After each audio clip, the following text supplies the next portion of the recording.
Alright. So I'm live. Hi everyone. So sorry for this technical error.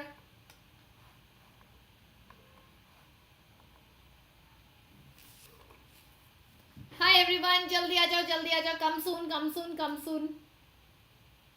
Everyone here?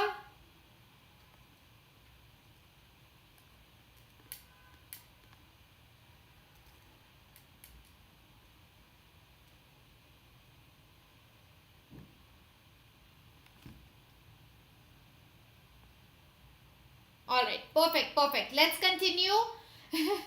Sorry kids, there was some technical error. I'm so sorry. Let's begin. Alright. So yes, we had reached up till adaptive radiation. We had reached up till adaptive radiation. Let us now continue. Okay, so now talking about two adaptive radiations happening in one place, right? Placental mammals in Australia went to different regions, and the placental mammal, when it went to different regions, it developed into mole, it developed into anteater, mouse, lemur, it developed into all of these animals. Also, Australian marsupials also went to the same region, and when the marsupial mole went at one place, okay, marsupial went to that one place, it developed into marsupial mole. Placental went to the same place, it developed into mole. So one location, marsupial developed into marsupial mole, placental developed into mole. Correct? So that they both are able to adjust to that surrounding. Same way, in a different location in Australia, the marsupial developed into numbat, okay, and the mammal developed into anteater, okay, mammal developed into anteater. Then next, in the same Australia but in a different region, we saw that the marsupial developed into a mouse and the placental developed into a mouse. Marsupial developed into marsupial mouse, placental mammal developed into mouse. So this is the way how in the same area, okay, there were two adaptive radiations happening. There were two adaptive radiations happening in the same area. Okay, two adaptive radiations happening in the same area. Alright, then so we see here placental mammals also exhibit adaptive radiation in evolving into varieties of such placental mammals. Each are similar to marsupial. So we can see in all of these that just like how the placental developed in different areas, even the marsupial also developed in different areas. Okay, then we see here, let's come to next, biological evolution. So this theory or this evolution by natural selection will be true, and in a true sense it would have started when cellular forms with different metabolic capability originated. So whatever cells originated with different activities that the cell can perform, that is how evolution by natural selection occurred. Correct? Whichever cell was able to perform better, whichever organism was able to perform better, they were naturally selected. And the essence of Darwinian theory about evolution is natural selection. It is the essence of it. Alright, that nature only made them strong. Nature only made them evolve and have such good variations that they can be surviving in the population. Then we see here that microbes divide fast and they have an ability to multiply and become millions within hours. Correct? And a colony of bacteria is seen growing in a given medium, and it has variations so that it can utilize the feeding component, so it can grow faster. If you change the medium, what will happen? If the medium is changed, it will bring out only that part which can survive in the new medium. So there is a given medium, you put bacteria in it, all the bacteria grow. Now what do? I change the medium. Will all the bacteria be able to grow in the new medium? Probably not. The ones who are able to grow are the ones who are going to be called as the fitter bacteria. They are the fitter ones. So they are the ones who will be able to still grow. Alright. And the other ones which did not have those variations will ultimately perish off. Alright. And in due course of time, this variant population outgrows the others. It outgrows the others and it appears as new species. Okay. This happens within days. Alright. Then we come to let's now come to there must be a genetic basis for getting selected and to evolve. Okay, so it is said that same thing we can say it as some organisms are better adapted to survive in an environment which would otherwise kill everybody else. Okay, so for example, all of you are going to give your NEET exams. The ones who are able to take the pressure, the ones who are staying consistent, the ones who are still working hard are the ones who are going to make it. They are the ones who are going to be able to survive. The ones who cannot take up the pressure will ultimately fall down. Okay, so adaptive ability is inherited and somewhere or the other it is having a genetic basis. So fitness is the end result of the ability to adapt and get selected by nature. Okay, we also see here branching descent and natural selection are two key concepts of Darwinian theory of evolution. Now let's come to Lamarck's theory. Okay, a French naturalist Lamarck said that evolution of life forms occurred, but they are driven by, most important, use and disuse of organs. Lamarck was the very first one on planet Earth to even talk about evolution. So whatever Lamarck said was even there much before Darwin also. Okay, and he gave the examples of giraffes who in an attempt to forage leaves. So basically what did he say? Giraffes, the earlier giraffes had smaller forelimbs and smaller necks. But because they were not having enough grass to be eating from the ground, they had to reach up to trees. The trees were heighted. So they had to ultimately use a lot of their forelimbs. They had to use a lot of their neck. Because the forelimbs and because the neck was used so much, he said that eventually in the coming generations, those ultimately grew bigger. Okay, so slowly over the years, they came to acquire long neck. But do we believe this anymore? No. We do not believe it anymore. But Lamarck is that individual who talked about evolution even before Darwin. Now, is evolution a process or is it the result of a process? What is it, evolution? Is it the process or is it the end result? Okay, so we see here the world that we see inanimate and animate is only the success stories of evolution. So what do we want to know now? Chalo aage badhte. Now talking about Thomas Malthus. Thomas Malthus on populations also influenced Darwin. Okay, he said that natural selection is based on certain observations which are facts. Okay, for example, natural resources limited, populations are stable in size. Okay, except if there is any seasonal fluctuations. Then members of a population may vary in characteristics, even though they look superficially similar, but the variations will be coming from their inheritance. Okay, also the fact that theoretically population will grow in size exponentially if everyone reproduced maximally. Okay, like for example how bacteria reproduce exponentially. Correct? And also, but reality says something different. In reality, population sizes are limited because there was a competition of resources. Okay? Only the ones which are fit were the ones which survived. Some survived and they grew at the cost of others that could not flourish. So, the ones which survived ultimately made the other weaker ones go away. Okay? They were not able to flourish. This is all because of competition, and we learned about competition in organisms and population. The novelty and brilliant insight of Darwin was this. He asserted that variations which are heritable and which make resource utilization better will enable those to reproduce and leave more progeny. So again we come to the same thing. Darwin said that the fittest individuals will leave more progeny.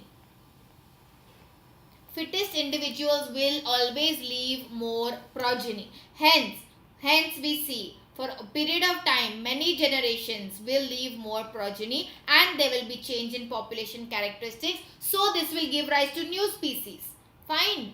Now talking about, so giving rise to new species. So now the words are changing. Now let's come to mechanism of evolution. Okay, so we see here, what is the origin of this variation and how does speciation occur?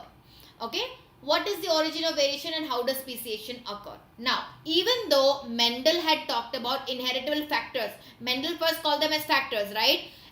Factors, instead of gene, he used the word factors, which is influencing phenotype, genotype and everything. Darwin, what did Darwin do? He ignored, full to ignore, and he kept quiet. Okay, then Hugo de Vries is the one who worked on evening primrose, and he based it on the idea of mutations. But Hugo de Vries said that mutation is large differences. Quickly you can see a mutation. Phenotypically you will be able to see the mutation. That is what Hugo de Vries said. So large difference arising suddenly in a population is what he saw. Fine. He believed that it is mutation which causes evolution and not minor variations. Mutation causes evolution. Small variations nahi. He said that big variations is what causes evolution. What did Darwin say? Darwin said small things cause evolution. But Hugo de Vries said no. Mutation is everything big. Hugo de Vries also said mutations are random. They are directionless. But Darwin said no, mutations are small and they are directional. They go in a proper direction one after the other. Okay. According to Darwin, evolution was gradual. But according to Hugo de Vries, evolution was something dramatic, huge. Okay, he believed that mutation caused speciation. So one mutation, speciation. So it is Hugo de Vries who will say, okay, monkey got pregnant, man came. This is what Hugo de Vries will say, and we know that is not true. This is what you call as saltation. Saltire means to jump. So saltation was single step large mutation. Okay. Then let's now come to Hardy-Weinberg principle. Hardy-Weinberg principle, there is one thing I want to show you all, and we will do it from there only. Hardy-Weinberg principle. We have done this before. Let's come to that. Okay, when we talk about Hardy-Weinberg principle, what does it state? It states that if there is no evolution, then allelic frequencies will not change in each succeeding generation of sexually reproducing individuals. Okay, NEET will not be postponed. कौन है ये लोग?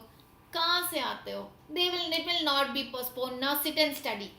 Significance is it allowed scientists to determine whether evolution has occurred or not. Okay. Now, what are the assumptions? Everyone take a screenshot of this. Assumptions for Hardy-Weinberg equilibrium. What are the assumptions? So, random mating should be there. Large population size should be there.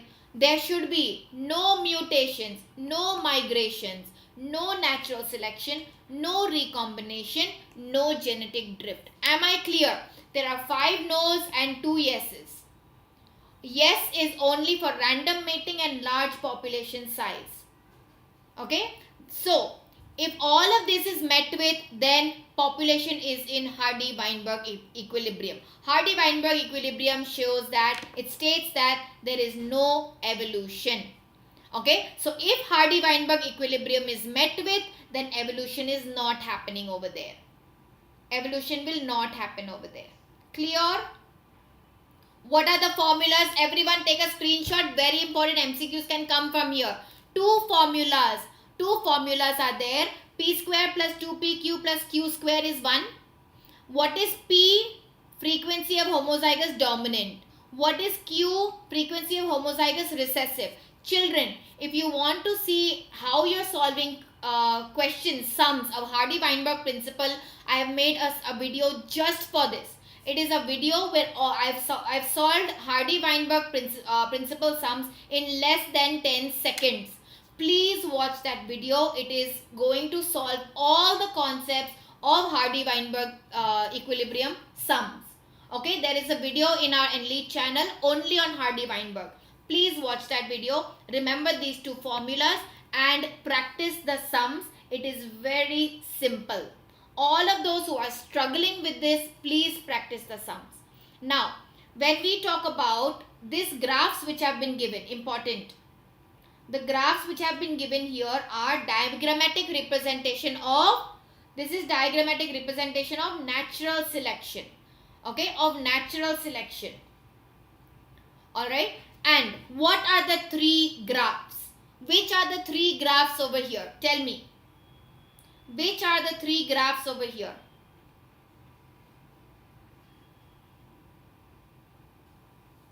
Yes?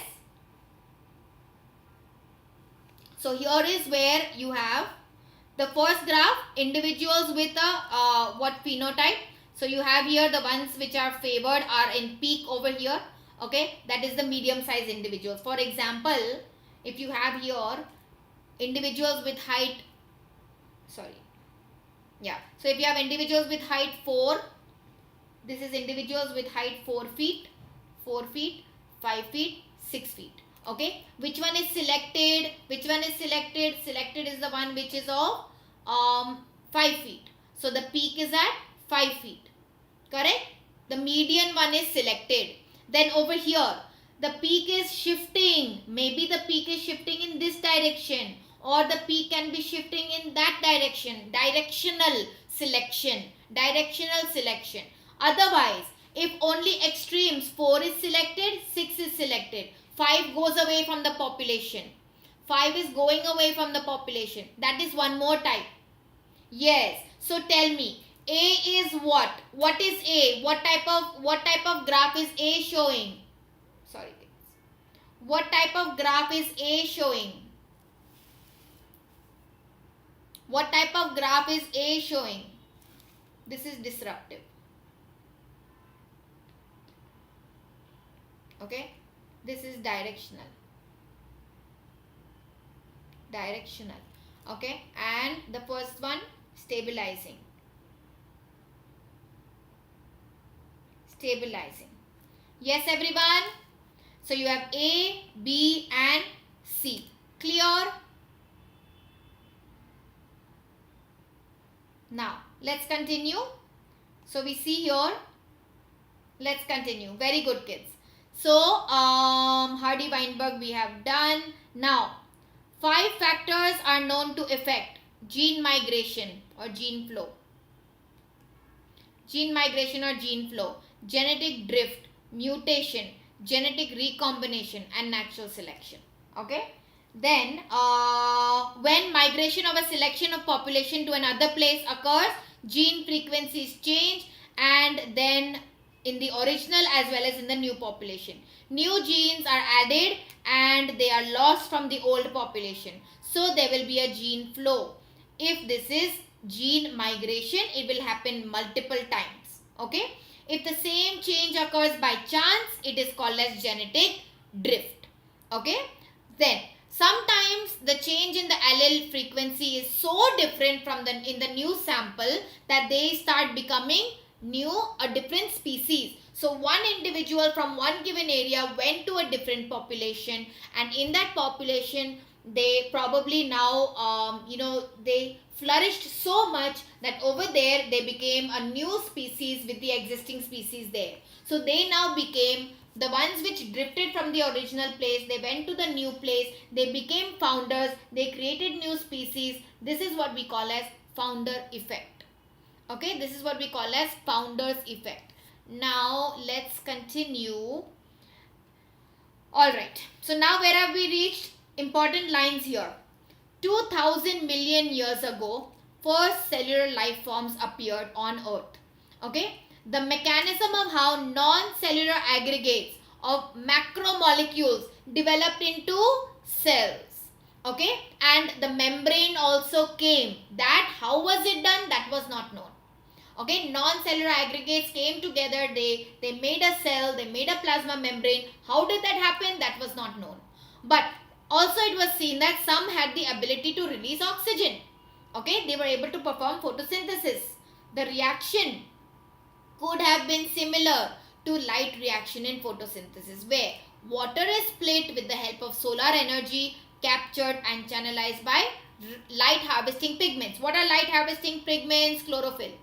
Okay. Then we saw that it was seen that slowly single-celled organisms became multicellular, and by the time of 500 million years ago, invertebrates were formed and they were active. So now came our non-cod or invertebrates. Okay. Then they see here jawless fish probably evolved around 350 million years ago. Seaweeds and few plants existed 320 million years ago. Also, it was said that first organisms were plants. Okay, they were widespread on land, and when the animals invaded the land. So by the time animals came, plants were already widespread. Fine. Then fishes with stout and strong fins could move on land and go back in water. So you have now your amphibian type of animals around 350 million years ago. In 1938, a fish caught in South Africa happened to be a coelacanth. Okay, and a coelacanth was thought that it was extinct, but then they found it. Okay, these animals called lobe fins. Okay, the coelacanth, it looked like a coelacanth. They called it as a lobe fin.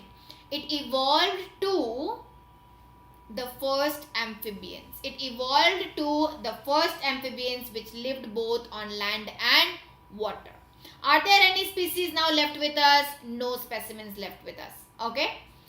Alright. Then the ancestors of modern day frogs and salamanders. Those were ancestors of modern day frogs and salamanders. Then amphibians evolved into reptiles, and they lay thick shelled eggs which do not dry up. So reptiles lay thick shelled eggs which don't dry up like those of amphibians. Alright, and the modern day descendants of them that we are able to see, turtle, tortoises and alright. Then giant ferns were present, but they all fell to form coal deposits. The ferns were the ones which gradually fell down, and that is how our coal deposits started to arise. Alright, some of the reptiles went back into the water and they evolved into fish-like reptiles like Ichthyosaurus. Okay, the land 65 million years ago evolved into birds. So the next time you see a bird,